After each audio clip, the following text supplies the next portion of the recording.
হ্যাঁ, একজন rapid revision সিরিজের ধারাবাহিকতায় আজকে আমরা আলোচনা করব ফিজিক্স ফার্স্টে চ্যাপ্টার 3 গতি অথবা মোশন চ্যাপ্টারটা নিয়ে।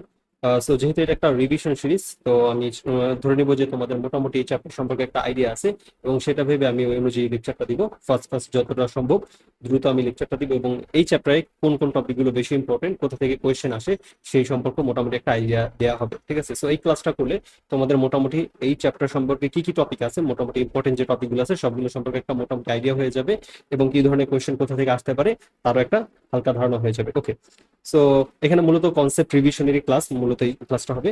তো গতির যে আমরা ফার্স্টে যদি দেখি বেগ, বেগ জিনিসটা কি আমরা জানি। বেগ হচ্ছে কি, বেগ হচ্ছে স্মরণের পরিবর্তন হার বা বস্তুর অবস্থানের পরিবর্তনের হারকে দ্রুতি বলে আমরা জানি। ঠিক তেমনি স্মরণের যদি পরিবর্তন হয় অবস্থানের ক্ষেত্রে, সেটা যদি স্মরণ হয়, স্মরণের পরিবর্তনের হারকে আমরাই বলে বেগ। তাহলে বেগ সমান আমরা জানি স্মরণ ডিভাইডেড বাই সময়, এটা আমরা ক্লাস 9-10 পড়ে আসছি। তো এখান থেকে আমরা বলতে পারি আবার এস ইকুয়াল ভিটি, এটাও বলতে পারি। এর পরবর্তীতে যদি আমরা দেখি যে আপেক্ষিক বেগ, আপেক্ষিক বেগটা কি? আপেক্ষিক বেগ হচ্ছে কোন একটা প্রসঙ্গ কাঠামোর সাপেক্ষে কোন একটা বস্তুর তুমি যদি বেগ নির্ণয় করো। এখন কথা হচ্ছে প্রসঙ্গ কাঠামোটা কি। মনে করো আমার সাপেক্ষে এই কলমটা গতিশীল, সামনে আমার সাপেক্ষে এই কলমটা গতিশীল, তাহলে আমার সাপেক্ষে গতিশীল কিন্তু আরেকটা মানুষের সাপেক্ষে গতিশীল নাও হতে পারে। মানে কি, ধরো মনে করো আমার সামনে দিয়ে একটা গাড়ি চলে গেল, এখন আমার সাপেক্ষে গাড়িটা গতিশীল, গাড়ির ভিতরে কোনো একটা ব্যক্তি থাকলে সেও গতিশীল, কিন্তু ওই ব্যক্তির নিজের সাপেক্ষে সে নিজে কিন্তু স্থির। তার মনে হবে আমি বাইরের দিক থেকে আমি গতিশীল, এরকম। তার মানে তোমার কোন একটা প্রসঙ্গ কাঠামোর সাপেক্ষে আমাদের আপেক্ষিকভাবে কোন একটা বস্তু স্থির নাকি গতিশীল সেটা ডিফাইন করতে হয়। তো এখানে আমাদের সেটাই বলছে যে প্রথম প্রসঙ্গ কাঠামোর সাপেক্ষে কোন একটা বস্তুর বেগকে আমাদের বলা হয় আপেক্ষিক বেগ। এখন এই আপেক্ষিক বেগটার ক্ষেত্রে আমাদের যদি আমরা বলি যে আপেক্ষিক বেগ আমরা কিভাবে পেতে পারি, তো আপেক্ষিক বেগ ভি অফ এ বি সমান ভি এ মাইনাস ভিবি। এখানে আমাদের কি বলতে পারি যে যেই বস্তুটার আমাদের সাপেক্ষে আপেক্ষিক বেগটা বের করতে হবে, যেমন এখানে দেখো কোন একটা বস্তুর বেগ মানে ভি অফ এ বি, যে বললাম যে আমার কার আপেক্ষিক বেগ, বললাম বি এর আপেক্ষিক বেগ কার সাপেক্ষে, ভাই এ এর সাপেক্ষে বলছি। তো এখানে কথাটা মনে রাখবা, সো আমাদের মানে একজনের সাপেক্ষে যখন আমরা আরেকজনের আপেক্ষিক বেগ বের করবো, সো একটা বেগ থেকে আমরা আরেকটা বেগ বিয়োগ করে দিব, তাহলে একজনের সাপেক্ষে আমরা আরেকজনের আপেক্ষিক বেগটা পেয়ে যাব। ঠিক আছে, সো এখানে একটা কথা আছে গতির ক্ষেত্রে, যে মহাবিশ্বের প্রত্যেকটা স্থিতি আপেক্ষিক, প্রত্যেকটা গতি আপেক্ষিক। কোনো স্থিতি পরম নয়, পরম নয় কোনো গতি। মানে কি, কোন মানে তুমি কোন একটা বস্তুকে স্থির দেখছো বা কোন একটা বস্তুকে গতিশীল দেখছো, এখন এই জিনিসটা কোনো সার্বজনীন সত্য না। মানে ওইটা যে ফিক্সড ওইটা স্থিরই থাকবে, অথবা ওই জিনিসটা যে ফিক্সড গতিশীলই থাকবে এরকম না। ওই জিনিসটা আমার সাপেক্ষে স্থির বা গতিশীল, বাট আরেকজনের সাপেক্ষে, আমার সাপেক্ষে যেটা স্থির সেটা আরেকজনের সাপেক্ষে গতিশীল হতে পারে, আবার আমার সাপেক্ষে যেটা গতিশীল সেটা আরেকজনের সাপেক্ষে স্থির হতেই পারে, এরকম বিষয়টা। ওকে, সো এর পরবর্তীতে যদি আমরা যাই ত্বরণ, তো ত্বরণ জিনিসটাকে আমরা জানি বেগের পরিবর্তনের হারকে ত্বরণ বলে। যেহেতু বেগের পরিবর্তনের হার, তার মানে বেগকে তুমি যদি সময় দ্বারা ভাগ করবে, এখন কথা হচ্ছে বেগের পরিবর্তনকে, এই জন্য আমাদের লিখছি কি del V divided by del T. So del V by del T জিনিসটাকে মানে এটাকে বেগের পরিবর্তনের হারকে আমাদের যেহেতু ত্বরণ বলে, এই জিনিসটাকে দুইভাবে ডিফাইন করা যায়। একটা হচ্ছে বেগের মান বৃদ্ধি পাবে, আরেকটা হচ্ছে বেগের মানটা হ্রাস পাবে। যদি বেগের মানটা বৃদ্ধি পায় তাহলে সেটাকে আমরা বলবো ত্বরণ।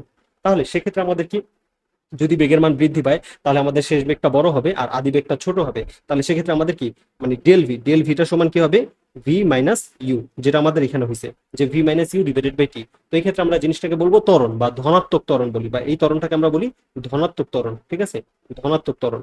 আরেকটা হচ্ছে আমাদের বেগের মান হ্রাস পাইলে, যদি বেগের মান হ্রাস পায় তাহলে আমরা সেটাকে বলবো কি মন্দন বলবো। মন্দন মানে কি, বেগের হ্রাস হইতাছে। তার মানে মনে করো আগে বেগ ছিল বেশি, হয়তো বা মনে করো 20 কিলোমিটার ছিল, এখন তুমি ব্রেক চাপলা, তার ফলে কি হলো বেগটা কমে 20 থেকে আস্তে আস্তে কমতে কমতে শূন্য হয়ে গেল। তাহলে এখানে বেগের মান যেহেতু হ্রাস পাচ্ছে, তো এটা মন্দন। সেক্ষেত্রে আমাদের ডেল ভি সমান কি হবে ইউ মাইনাস ভি। কারণ কি, কারণ সেক্ষেত্রে আদি বেগটা বেশি হবে, শেষ বেগটা কম, সো আমরা বড়টা থেকে ছোটটা বিয়োগ করি, দ্যাটস এইভাবে। ঠিক আছে, এটা তো এটাকে মন্দনকে আমরা আরেকটা কথা বলতে পারি যে ঋণাত্মক ত্বরণ। ঠিক আছে, ঋণাত্মক ত্বরণ মানে তুমি যদি ত্বরণের যে মেইন সূত্রটা আছে a equal v minus u divided by t, এই সূত্রটা অ্যাপ্লাই করো, তাহলে দেখবা তোমার মন্দনের জন্য সেই অ্যান্সারটা ঋণাত্মক আসবে। বাট তুমি যদি মন্দনের জন্য মন্দনের মতো করেই সূত্রটা অ্যাপ্লাই করো, তাহলে তার মানটা পজিটিভই আসবে। তখন আমরা সেটাকে বলবো যে 5 মিটার পার সেকেন্ড স্কোয়ার মন্দন। তখন তো আর তোমার আর মাইনাস চিহ্নটা দেওয়া লাগবে না। বাট তুমি যদি সেটাকে ত্বরণ বলো, তাহলে মন্দন না বলে কথাটা ত্বরণ বলো, লাইক -5 মিটার সেকেন্ড ইনভার্স 2, তখন বলতে হবে। ঠিক আছে, ওকে। এবার আমরা বুঝি আরেকটা জিনিস দেখি, যে হচ্ছে বেগ সময় লেখচিত্র। তো বেগ সময় লেখচিত্রটা কি ভাই, এইখানে বেগের মানে সময় সাপেক্ষে বেগের পরিবর্তন, এই জিনিসটা আমরা এই লেখচিত্রের মাধ্যমে দেখব। যেখানে দেখো এক্স অক্ষ বরাবর আমাদের কি দিছে ভাইয়া, সময় বসাইছে, আর ওয়াই অক্ষ বরাবর আমাদের বেগকে স্থাপন করছে। এখন এক্স আর ওয়াই অক্ষ বরাবর সময়ের বেগকে যে স্থাপন করছে, এখন আমরা এটার পরিবর্তনের হারটা বোঝার চেষ্টা করি। দেখো স্টার্টিং হচ্ছে 0 0 পয়েন্ট থেকে স্টার্ট হচ্ছে। এখন এইখানে সময় আস্তে আস্তে বাড়তাছে, মানে সামনের দিকে যত আগাচ্ছে সময়, ডান দিকে গেলে তো সময় ভাই টি এর মানটা বাড়তাছে। প্রথমে মনে কর টি এর মান ছিল 2 সেকেন্ড, তারপর হলো 4 সেকেন্ড, তারপর 6 সেকেন্ড, তারপর 8 সেকেন্ড, তারপর 10 সেকেন্ড, তারপর 12 সেকেন্ড, এরকম করে টাইম বাড়ছে। এর পাশাপাশি দেখো বেগও আস্তে আস্তে উপরের দিকে উঠতেছে, মানে বাড়তাছে, মানে সময় বাড়ছে, বেগও মনে করো হয়তো বা কত, এটা বেগ হয়ে গেল মনে করো 4, তারপর সাপোজ, তারপর হচ্ছে 4 বেগ হয়ে গেল 8, তারপর হয়ে গেল 12, তারপর হয়ে গেল কি, যেহেতু আমরা এখানে বেগের পরিবর্তনটা বা ত্বরণটা সমত্বরণ চিন্তা করবো, দ্যাটস একটা সমান হারে বাড়তাছে, তারপর হয়ে গেছে 16 এইভাবে। তাহলে সেক্ষেত্রে দেখো আমার সময়ের সাথে সাথে বেগটা যেহেতু বাড়তাছে, সো আমাদের গ্রাফটা এরকম যে উপরের দিকে আস্তে আস্তে যাচ্ছে। এই পার্টটুকু আমার কি বোঝায় ভাই, এই পার্টটুকু মূলত কিন্তু আমাকে ত্বরণ নির্দেশ করে। ঠিক আছে, ত্বরণ মানে সময়ের সাপেক্ষে বেগটা বৃদ্ধি পাচ্ছে, এটা আমরা ক্লাস 9-10 পড়ছি জানি। তারপরে হচ্ছে কি, তারপরের পার্টটা যদি দেখি আমরা, এর পরের পার্টটা দেখো আমাদের বেগটা মানে লেখচিত্রটা সমান আছে, মানে টাইম যাচ্ছে বাট বেগ উপরে নিচে যাচ্ছে না, y অক্ষ বরাবর তোমার বেগ, সো বেগের মান বাড়ছেও না কমছেও না, দ্যাট মিনস এই পার্টটাকে আমরা বলতে পারি সমবেগ। এরপরে পরবর্তী যে আবার বিসি পার্টটা, সেখানে দেখো বেগের মানটা আস্তে আস্তে কমে যাচ্ছে, মানে 12 থেকে, দেখো ওয়েতে যেমন কি বেগের মান 0 থেকে 12তে গেছিল, এখন আবার 12 থেকে আবার 0তে চলে আসছে। তাহলে এক্ষেত্রে আমি কি বলতে পারি, যে সময়ের সাথে সাথে বেগ যেহেতু হ্রাস পাচ্ছে, তখন সেটাকে আমি কি বলতে পারবো ভাই, মন্দন বলতে পারবো। তো এই গ্রাফের মাধ্যমে আমরা এটা বুঝলাম, যেটা হচ্ছে একটা বেগ সময় লেখচিত্র। এর পরবর্তী গ্রাফে যদি আমরা যাই, দেখি যে অবস্থান সময় লেখচিত্র, অবস্থান সময় বা সরণ সময় লেখচিত্র বলতে পারি। অবস্থান বলতে এখানে অ্যাকচুয়ালি আমাদের সরণটাকে বোঝানো হয়েছে। তো সরণ, এখানে ওয়াই অক্ষ বরাবর আমি কি বসাইলাম ভাইয়া, সরণ, আর এক্স অক্ষ বরাবর আবার সেম টাইম বা সময়টাকে বসাইছি। এখন দেখো সময়ের সাপেক্ষে ফার্স্টে তোমার আস্তে আস্তে গ্রাফটা উপরের দিকে উঠছে, এইভাবে উপরের দিকে ওঠা মানে কি, সময়ের সাথে সাথে দেখো 4 সেকেন্ডে তোমার সরণটা 0 থেকে কোথায় চলে গেছে ভাইয়া, 10-এ চলে গেছে। তার মানে এখানে আমাদের কি, সময়ের সাথে সাথে যেহেতু সরণ বাড়তাছে, মানে সরণের হার আগে প্রথমে 2 সেকেন্ডে 5 মিটার গেছে, তারপর হচ্ছে মনে করো 4 সেকেন্ড 10 মিটার গেছে, তার মানে এটা একটা সমবেগ, কারণ সমান সময়ে সমান দূরত্ব অতিক্রম করছে। ওকে, এরপরে দেখো এটা স্থির আছে। এরপর দেখো এই যে এখানে মানে এটা লিনিয়ার গ্রাফ, মানে সোজা একটা গ্রাফ। এখন যেহেতু এটা একটা সোজা গ্রাফ, তো সোজা গ্রাফ মানে কি, টাইম যাচ্ছে বাট সরণ উপরে নিচে যাচ্ছে না, মানে সরণ হচ্ছে না কোনো, দ্যাট মিনস এটা আসলে কি বোঝায়, স্থির বোঝায়। এখানে আমাদের অনেকে কনফিউশন লাগে যে জিনিসটা আগাচ্ছে তাহলে স্থির কেন। অ্যাকচুয়ালি তুমি গাড়ির গতিটা ডিফাইন করতে চাইতেছো, সো গাড়ির গতিটা সময় সাপেক্ষে যখন তার কোনো সরণ হবে না, তখন সেটা স্থির পার্ট। ওকে, এর পরবর্তীতে যদি দেখি আমরা, আবার সময় সাপেক্ষে দেখা যাচ্ছে সরণ আবার বাড়তেছে, তার মানে আবার সমবেগ। দেন আবার এখানে দেখা যাচ্ছে যে সময়ের সাপেক্ষে আমাদের সরণটা দেখো নিচের দিকে, এর মানে এটা রিভার্স দিকে চলে আসছে। এটাও সমবেগ বাট এটা রিভার্স, বিপরীত দিকে। এখানে দেখো লিখে দিছি যে সমবেগে এটা হবে, বাট এটা বিপরীত দিকে এবার চলাচল করছে। মানে এইখানে ফার্স্টের দিকে মনে করো যাত্রা শুরু করে এ থেকে বি অবস্থানের দিকে গেছিল, এবার আবার তার রিভার্স পজিশনে সে আবার চলে আসছে। এই জিনিসটা কি বোঝানো হয়েছে। ওকে, তো আমাদের এখানে কি বুঝলাম, সরণ সময় লেখচিত্র সম্পর্কে একটা আইডিয়া পেলাম।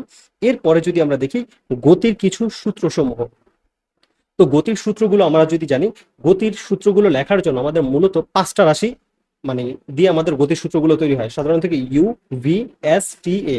ই হচ্ছে আমাদের আদি বেগ, ভি হচ্ছে শেষ বেগ, এস সরণ, টি সময়, আর এ হচ্ছে আমাদের ত্বরণ, এটা আমরা জানি।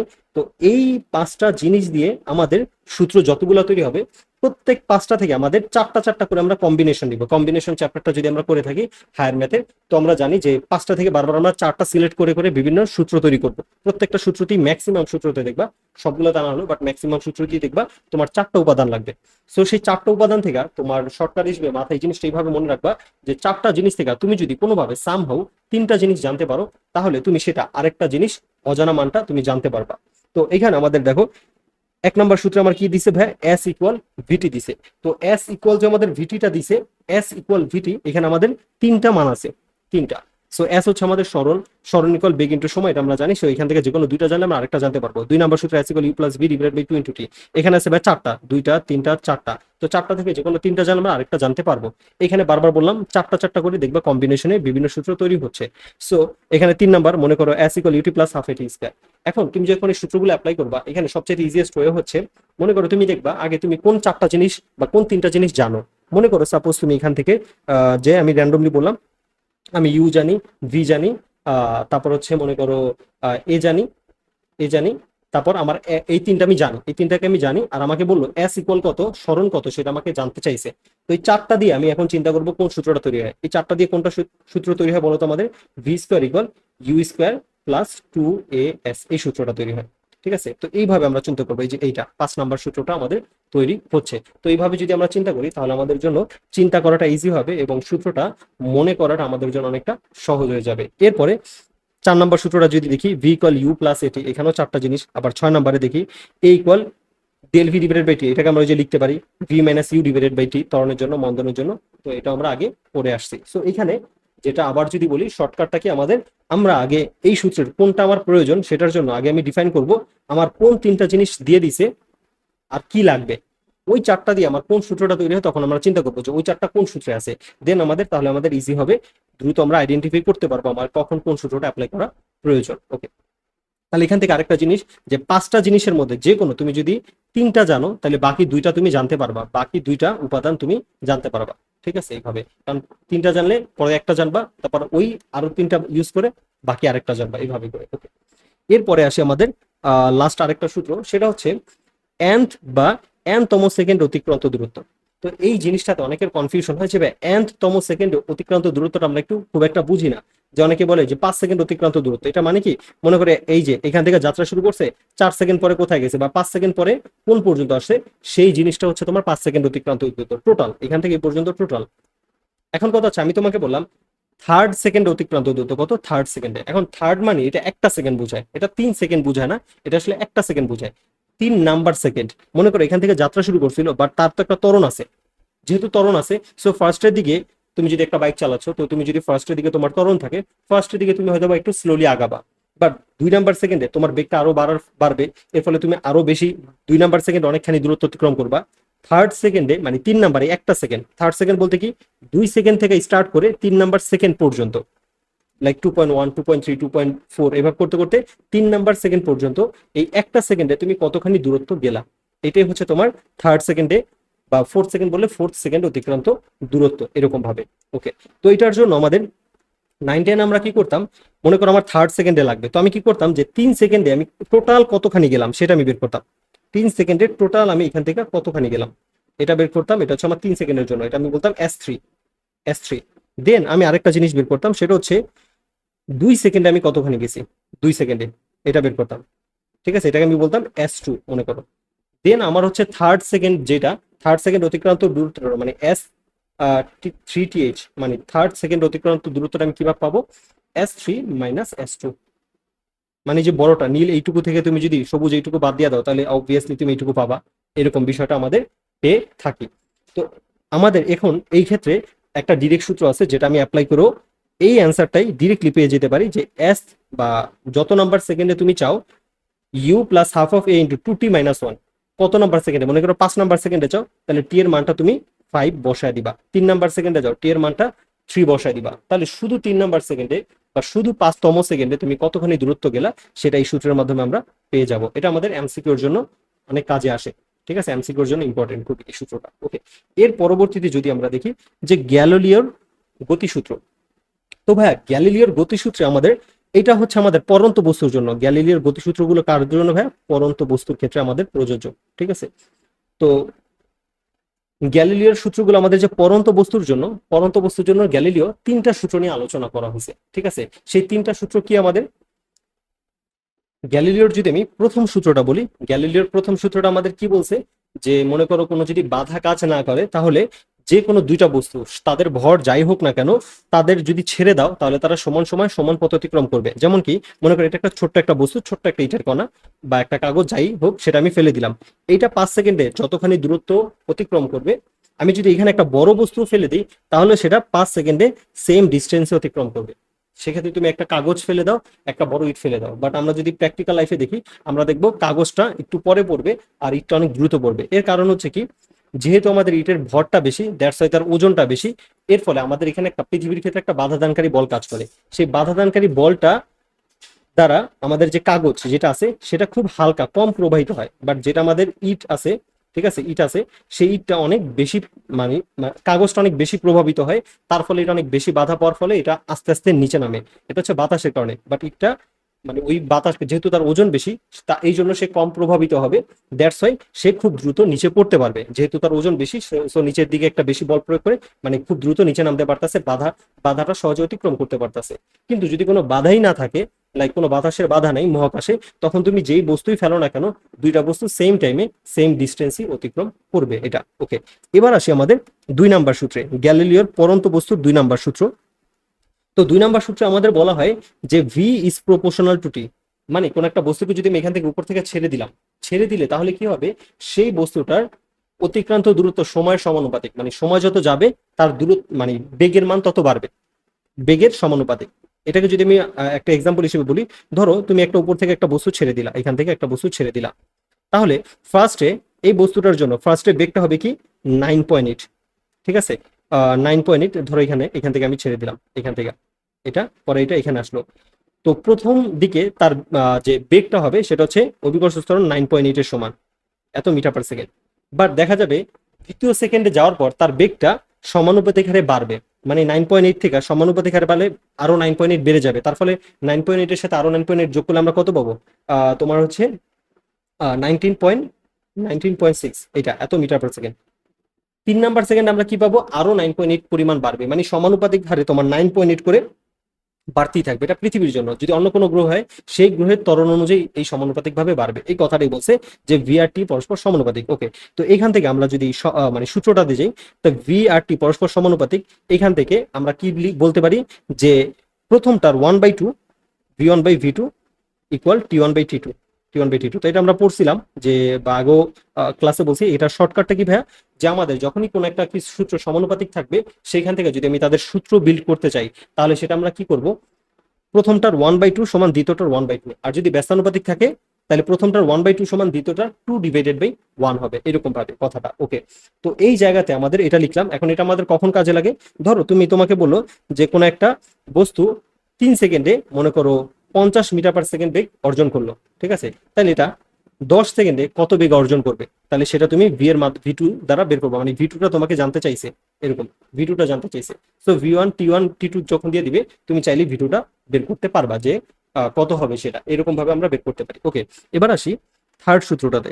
তো থার্ড সূত্রটা হচ্ছে আমাদের H is proportional two T square. এটা হচ্ছে কি, একটা বস্তু উপর থেকে নিচে পড়তেছে, সেই বস্তুটা পড়ার সময় তার যে অতিক্রান্ত দূরত্বটা হবে, অতিক্রান্ত দূরত্ব এইচ, এইটা is proportional two T square, মানে সময়ের বর্গের সমানুপাতিক। অর্থাৎ টাইম যেমন যাবে, টাইমের সাথে সাথে যেমন বেগ বাড়ে, বাট অতিক্রান্ত দূরত্ব তার সমানুপাতিক হারে বাড়বে। মনে করো 2 সেকেন্ডে তার অতিক্রান্ত দূরত্ব মনে করো সাপোজ 4 মিটার, ঠিক আছে। তাহলে 3 সেকেন্ড হবে কি, তার বর্গের সমানুপাতে বাড়বে, মানে কি 3 সেকেন্ডের জন্য সেটা হয়ে যাবে কত, দূরত্ব হয়ে যাবে 9, 4 সেকেন্ডের জন্য সেটা হয়ে যাবে কত, তার বর্গের সমানুপাতে 16।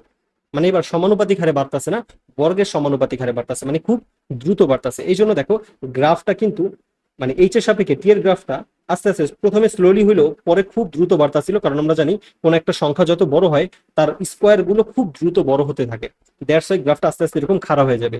বাট আগে যে ডিরেক্টলি সমানুপাতিক ছিল, ডিরেক্টলি সমানুপাতিকের গ্রাফ সবসময় হয় একটা মূল বিন্দুগামী সরলরেখা, এটাকে বলা হয় একটা মূল বিন্দুগামী সরলরেখা, ঠিক আছে। মূল বিন্দুগামী সরলরেখা আমি লিখলাম না, এটা মাথা রাখবা। কেন, কারণ এই যে এটা মূল বিন্দু 0 0 বিন্দু, মূল বিন্দু দিয়ে সরলরেখাটা গেছে, দ্যাটস ওয়াই এটাকে বলা হয় মূল বিন্দুগামী সরলরেখা, ওকে।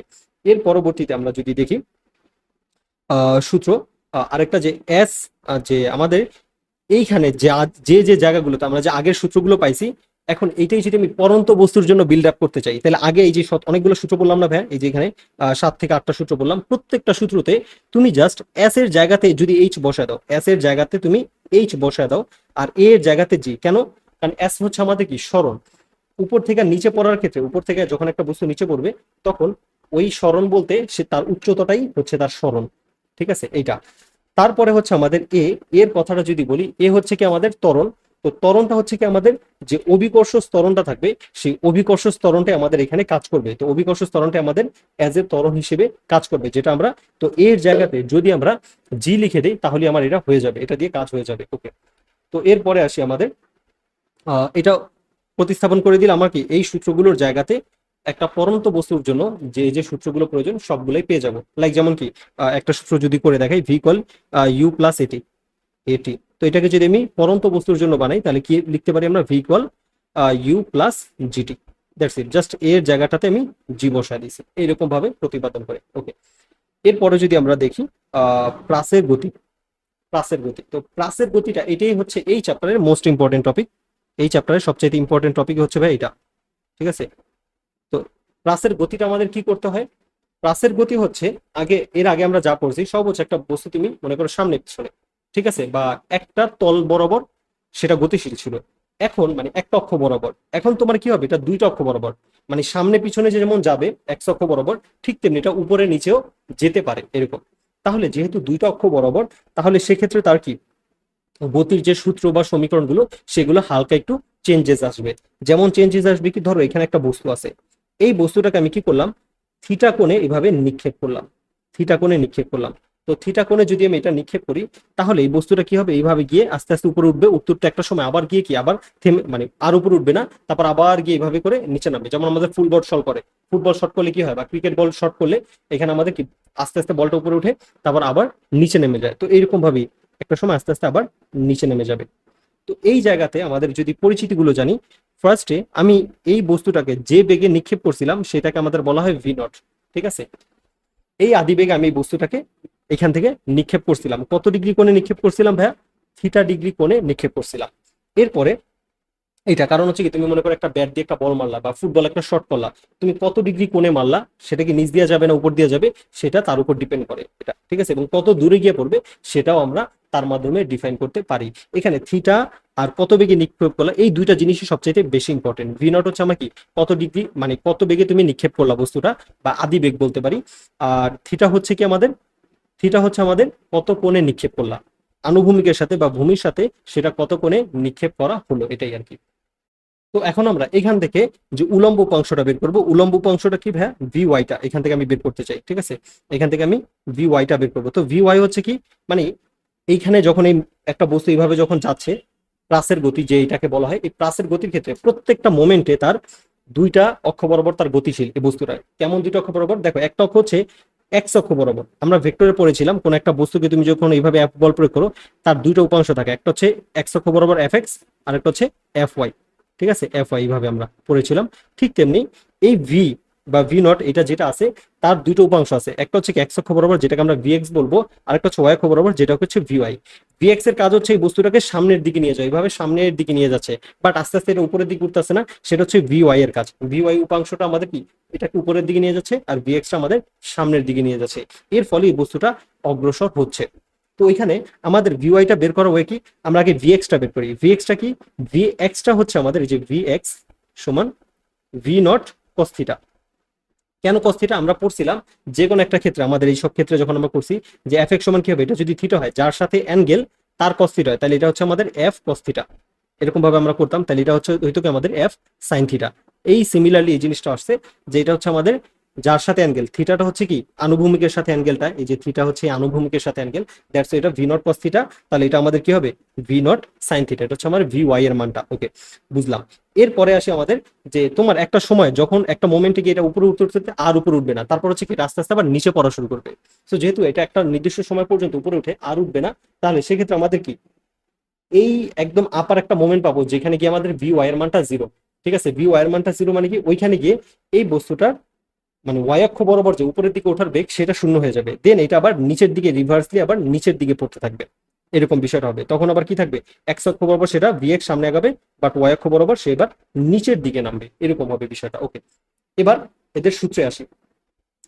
তো সূত্রে যদি আমরা দেখি, তো এটাই আমাদের, আর এই ভিএক্স এটাকে বলা হয় আমাদের আনুভূমিক উপাংশ, এই যে এখানে বলে দিছি আনুভূমিক উপাংশ। আর যে ভি ওয়াই এটাকে আমাদের বলা হয় উলম্ব উপাংশ, কারণ উলম্ব মানে উপরে নিচে, আর আনুভূমিক মানে এভাবে নিচে বরাবর ভূমি বরাবর এটা। ওকে, এবার আসি এক নাম্বার সূত্রে। এক নাম্বার সূত্রটা আমাদের কি বলছে, যে সর্বাধিক উচ্চতায় ওঠার সময়, মানে সর্বোচ্চ উচ্চতায় উঠতে তার কতটুকু টাইম লাগবে। এখান থেকে যে নিক্ষেপ করলাম, আমাদের এখানে মোস্ট ইম্পর্টেন্ট দুইটা জিনিসই বারবার বলছি, দুইটাই জিনিস, একটা হচ্ছে তুমি কত বেগে নিক্ষেপ করলে, এটা কত ডিগ্রি কোণে ভূমির সাথে আনুভূমিকের সাথে কত ডিগ্রি কোণে সেটা নিক্ষেপ করলাম। তো এই দুইটা যদি জিনিস জানি, তাহলে আমরা বাকি সবই জানতে পারবো। যে আমাদের সর্বাধিক উচ্চতায় ওঠার সময়, মানে সবচেয়ে বেশি উপরে যে উঠছে এটার জন্য তার কতটুকু টাইম লাগবে। মানে এই যে এটা যদি বলতে চাই, যে এখানে লাল কালিটা যদি না লালটা নীলটা ফলো করো, এখান থেকে কালোটা, এখান থেকে আস্তে আস্তে উপরে উঠছে, উপরে উঠতে উঠতে এই যে এই পর্যন্ত আসছে, এই বিন্দুটাতে আসতে তার কতটুকু টাইম লাগলো। ওকে, তো সেটা আমাদের কিভাবে আসে, সেটা মূলত আমাদের আসে এই সূত্রটা থেকে, v equal u minus gt. Gt কেন ভাইয়া, যে যখন এটা উপরের দিকে উঠতেছে তখন কিন্তু নিচের দিকে একটা জি কাজ করতেছে, দ্যাটস ওয়াই এই সূত্রটা আসছে। দেন যেহেতু এটা মানে আমি উলম্ব বরাবর হিসাব করতেছি, এই জন্য এটা ভি ওয়াই, আর ইউ এর জায়গাতে মানে ইউ নট মানে ভি নট হবে, তো এটা ভি ওয়াই নট, আর এটা জি টি। এই টি দ্বারা আমি বুঝাইলাম যে কতটুকু টাইম লাগবে। টি ম্যাক্স বলতে পারো যে মানে সর্বোচ্চ কতটুকু সময় লাগবে সর্বাধিক উচ্চতা উঠতে। টি এম মানে ম্যাক্স উচ্চতা উঠতে তার কতটুকু টাইম লাগবে সেটা। সো এখানে আমি যদি ভি ওয়াই এর মানটা আমি জানি, যেহেতু ম্যাক্স উচ্চতায় ভি ওয়াই এর মানটা 0, এটা আমরা দেখছিলাম। সো এটা যদি আমি এখানে বসা দিই, প্রতিপাদন করলে টি ম্যাক্স এর মান মানে সর্বোচ্চ উচ্চতা উঠতে তার টাইমটা হচ্ছে v not sine theta divided by g. এই সূত্রটা আমাদের অনেক কাজে লাগে। তো এই সূত্রটাতে আমাদের কি কি লাগবে ভাইয়া? জাস্ট দুইটা জিনিস জানা লাগবে। একটা হচ্ছে ভি নট কত বেগে নিক্ষেপ করলাম, আর একটা হচ্ছে থিটা কত কোণে নিক্ষেপ করলাম। আর জি, পৃথিবীর জন্য তো জি এর মান জানি, বাট ইয়েস যদি কোনো চাঁদে বা মঙ্গল গ্রহে হয় সেক্ষেত্রে তোমার অবভিয়াসলি জি এর মানটা বলে দেওয়া লাগবে অথবা তোমার বের করে নিতে হবে। আর পৃথিবীর জন্য তো এটা আমাদের মুখস্থ। ওকে, এরপরে আমরা দেখি যে আর এখানে একটা বিষয় যে বলছি, এখানে দেখতে পাচ্ছি যে আমাদের টিএম মানে সর্বাধিক উচ্চতা উঠতে কতটুকু টাইম লাগবে সেটা তুমি কত বেগে নিক্ষেপ করলা আর সাইন থিটার মান, এই দুইটাও সমানুপাতিক। এদের মান যত বাড়বে তোমার সর্বাধিক উচ্চতা উঠতে তার টাইমটা তত বেশি লাগবে। এটা ওকে, এখানে আর না থাকি তো এখানে আমাদের প্রত্যেকটা জিনিসের ব্যাখ্যা বলে দিছি। ভি নট হচ্ছে নিক্ষেপণ বেগ, থিটা হচ্ছে কত অ্যাঙ্গেল নিক্ষেপ করা হয়েছে সেটা, আর টি এম হচ্ছে সর্বোচ্চ উচ্চতা উঠতে তার কতটুকু টাইম লাগবে সেটা। ওকে, এরপর আসি সর্বাধিক উচ্চতা।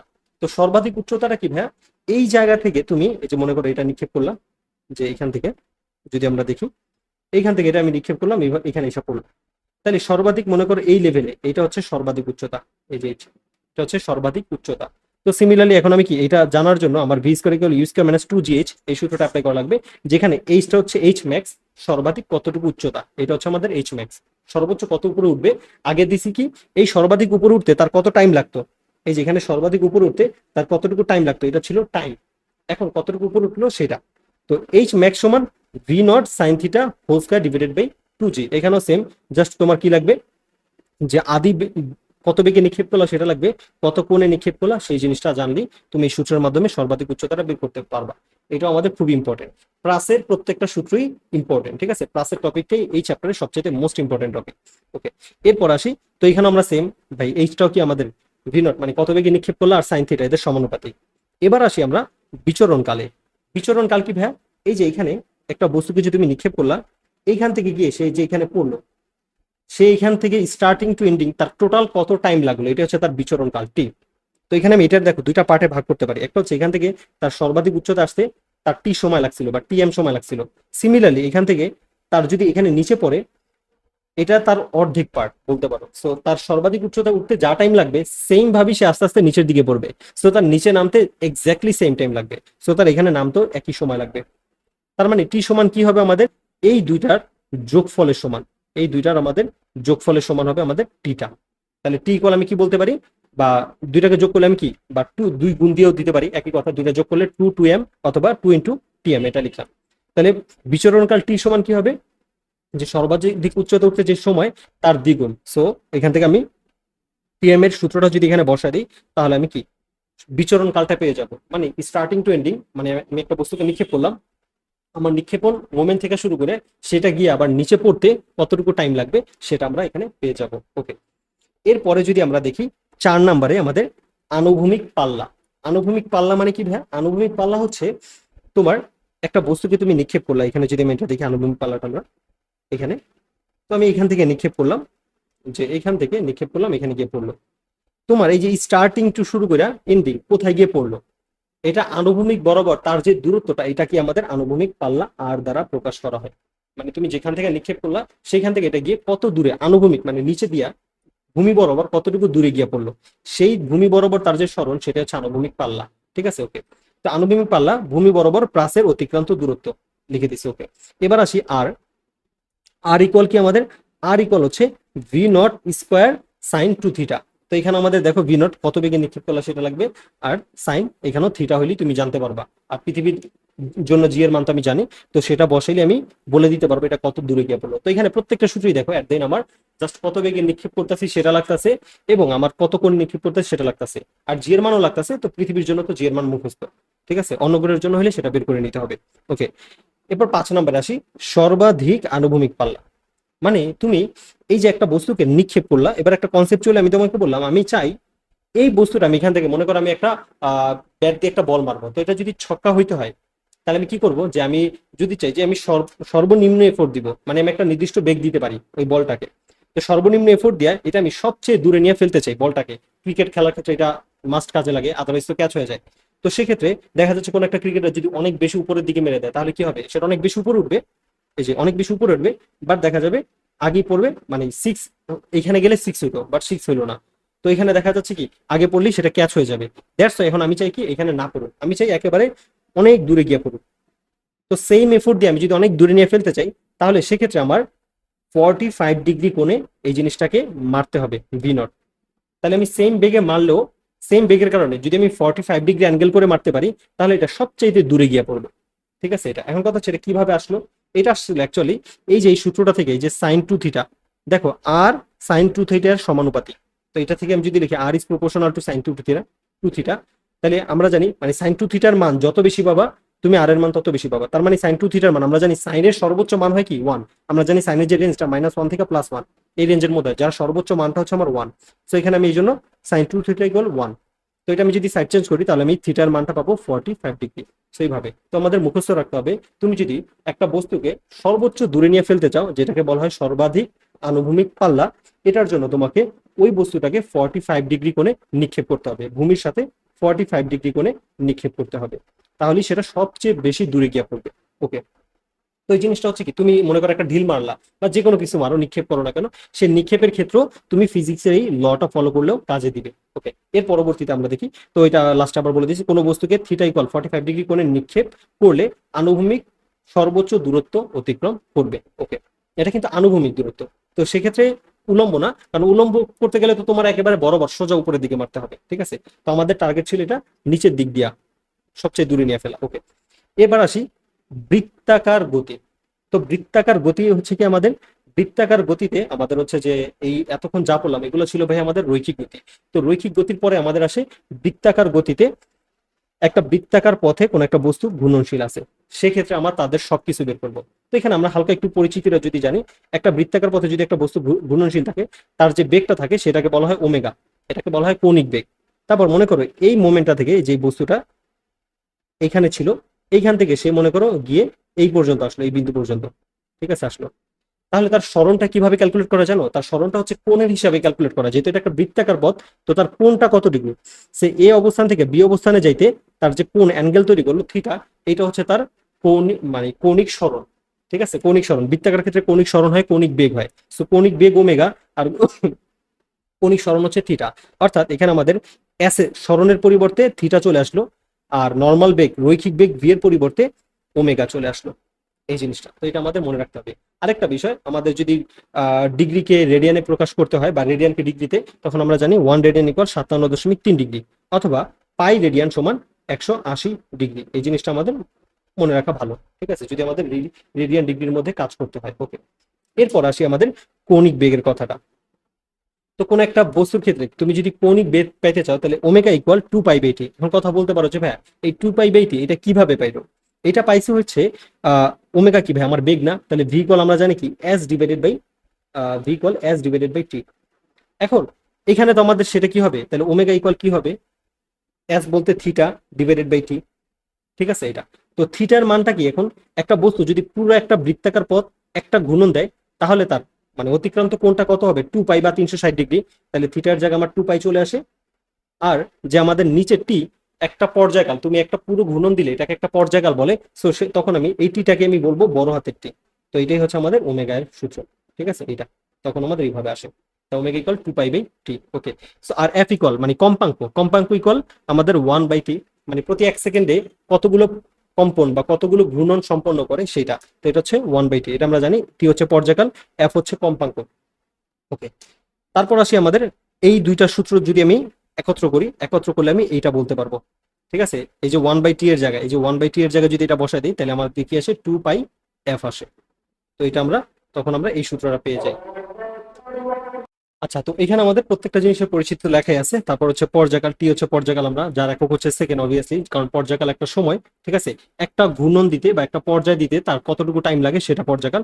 এফ হচ্ছে কম্পাঙ্ক, যার একক হচ্ছে হার্জ অথবা পার সেকেন্ড, এই দুইটা কথা মনে রাখবা, এটা এমসিকিউর জন্য খুব ইম্পর্টেন্ট। ঠিক আছে, হার্জ যে কথা, পার সেকেন্ড একই কথা বোঝায়। ঠিক আছে, মানে প্রতি সেকেন্ডে কতগুলো ঘূর্ণন বা কতগুলো কম্পন সম্পন্ন করে। ঠিক আছে, এটা। তারপর হচ্ছে টি সময়ে কোনো বস্তু এন সংখ্যক বার ঘুরলে কম্পাঙ্ক, ঠিক আছে, f equal n divided by t. এটা কি, এটা যদি আমি বলি, মনে করো একটা ফ্যান আছে, ঠিক আছে, একটা ফ্যান আছে, তো সেই ফ্যানটা আমাদের সাপোজ যে হচ্ছে এন ইকুয়াল কত, 500 বার ঘুরতেছে, 500 বার ঘুরতে সে কত টাইম নিল, ধরো টি ইকুয়াল 5 সেকেন্ড সময় নিল। তাহলে প্রতি 1 সেকেন্ডে সে কতবার ঘুরবে সেটা আমি কিভাবে পাবো, প্রতি 1 সেকেন্ডে, তাহলে এফ ইকুয়াল, সেটাই হচ্ছে আমাদের এফ এন ডিভাইডেড বাই টি। ঠিক আছে, তার মানে 500 ডিভাইডেড বাই তোমার 5 ইকুয়াল কত, আমাদের 5 5 কাটা গেলে 100, তাহলে 100, তার মানে কি 100 পার সেকেন্ড, মানে প্রতি সেকেন্ডে সে 100 বার ঘুরবে, এরকম আর কি। তো এটা আমাদের ইম্পর্টেন্ট এমসিকিউর জন্য, এটা আমাদের এমসিকিউর জন্য কাজে লাগে। ঠিক আছে, ওকে, এটা। এরপরে আরো হচ্ছে আমাদের সিকিউর জন্য কোনটা ভাই, সিকিউর জন্য অবভিয়াসলি আমাদের যে ইটা করছিলাম আমাদের প্লাসের গতিটা, সেগুলো। এরপর হচ্ছে আমাদের রৈখিক, রৈখিক ও কৌণিক বেগের সম্পর্ক। তো রৈখিক আর কৌণিক বেগের সম্পর্কে আমাদের, মানে রৈখিক রাশিগুলোর সাথে কৌণিক রাশিগুলোর যদি আমি সম্পর্ক করতে চাই, রৈখিক বেগ ভি ইকুয়াল হচ্ছে আর ইন্টু কৌণিক বেগ। ভাই ভিটা কি, মনে করো একটা বৃত্তাকার পথে একটা বস্তু ঘুরতেছে, যে কোনো একটা মোমেন্টে তাকে যদি আমি ছেড়ে দিই, এভাবে ঘুরাচ্ছি, এভাবে একটা বস্তু ঘুরাচ্ছি, যে কোনো মোমেন্টে ছেড়ে দিলে দেখবা ওইটা ওই দিকেই মানে ছিটকে চলে যাচ্ছে, মানে এই মোমেন্টে ছেড়ে দিলে দেখবা এই দিকে, এটা এই বরাবর চলে যাবে, একটা স্পর্শক বরাবর, ওই বিন্দুতে একটা স্পর্শক বরাবর চলে যাবে। ঠিক আছে, এটা। তাহলে এই ভি এর মানটা, এটা হচ্ছে আমাদের রৈখিক বেগ। আর কৌণিক বেগটা কি, বৃত্তাকার পথে সে যখন ঘুরতেছিল তার বেগটা। তাহলে সেটা আমরা কিভাবে পাবো, রৈখিক বেগটা পাবো ওই কৌণিক বেগের সাথে আমি যদি ওই বৃত্তাকার পথের ব্যাসার্ধটাকে গুণ দিয়ে দিই, তাহলে আমি কৌণিক বেগ পাবো। তাই ভি ইকুয়াল ওমেগার, বা এখান থেকে আমরা লিখতে পারি omega equal v divided by r, মানে একটা জানলে আরেকটা জানতে পারি।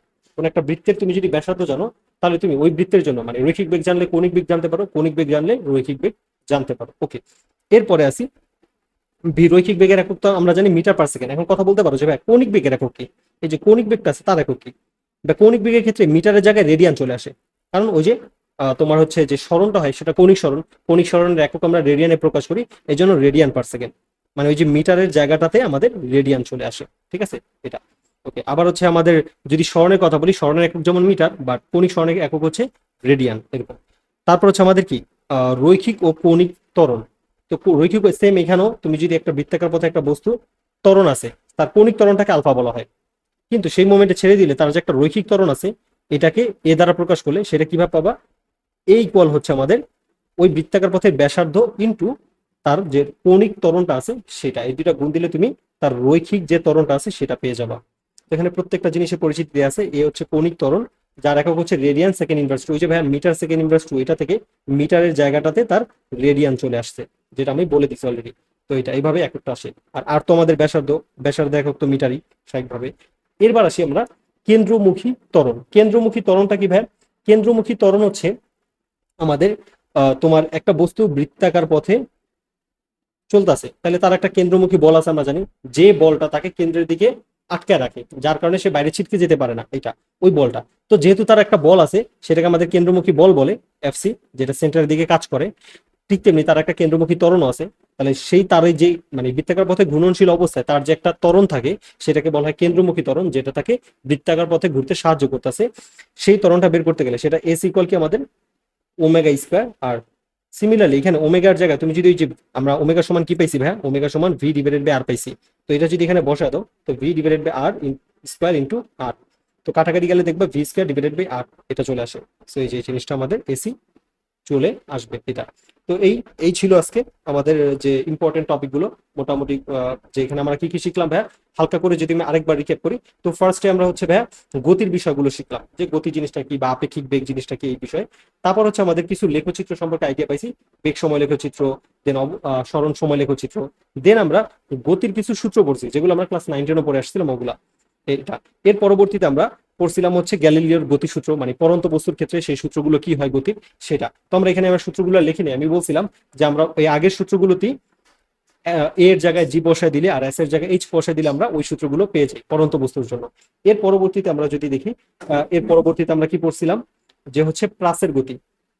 তো প্রাসের গতিটাতে আমরা পড়ছিলাম কি, একটা বস্তুকে নিক্ষেপ করলে সেটা যে উপরে উঠে আবার নিচে নামে, এরকম মানে দুইটা অক্ষ বরাবর তার একটা বেগ থাকবে। তো এটা হচ্ছে আমাদের প্রাসের গতি। তো সেই প্রাসের গতির এইটা হচ্ছে আমাদের মোস্ট ইম্পর্টেন্ট টপিক, যেটা বলছিলাম যে আমাদের সিকিউ যে কোয়েশ্চেন গুলো আসে সবচেয়ে বেশি আসবে প্রাসের গতি থেকে। প্রাসের গতিটা সবচেয়ে ইম্পর্টেন্ট, এটা হচ্ছে আমাদের গহর জন্য ইম্পর্টেন্টই হচ্ছে প্রাসের গতিটা। ঠিক আছে, এটা সবচেয়ে ভালো মতো পড়বো। ওকে, এর পরবর্তীতে আমরা পড়ছি যে হচ্ছে আমাদের রৈখিক আর কৌণিক গতির বেগের মধ্যে একটা সম্পর্ক। রৈখিক মানে সরণ, কৌণিক সরণ, রৈখিক বেগ, কৌণিক বেগ, রৈখিক ত্বরণ, কৌণিক ত্বরণ এবং এদের মধ্যে সম্পর্ক এবং সূত্রগুলো, ঠিক আছে, এই জিনিসগুলো আমরা পড়ছি এটা। সো আজকের জন্য এতটুকুই ভাইয়া। এটা আমার একটা স্টুডেন্টের লেকচার নোট ছিল, মানে স্টুডেন্টকে লেকচার দেওয়ার টাইমে যে নোটটা তৈরি ছিল সেটা দিয়ে আমি তোমাদের জাস্ট একটু রিভাইজ করে দিলাম টপিকগুলো। তো তোমাদের যদি নেট প্রয়োজন হয় তাহলে তুমি কমেন্টে জানাতে পারো নোট লিখে। তো দেখা হবে পরবর্তী কোনো ভিডিওতে। টাটা।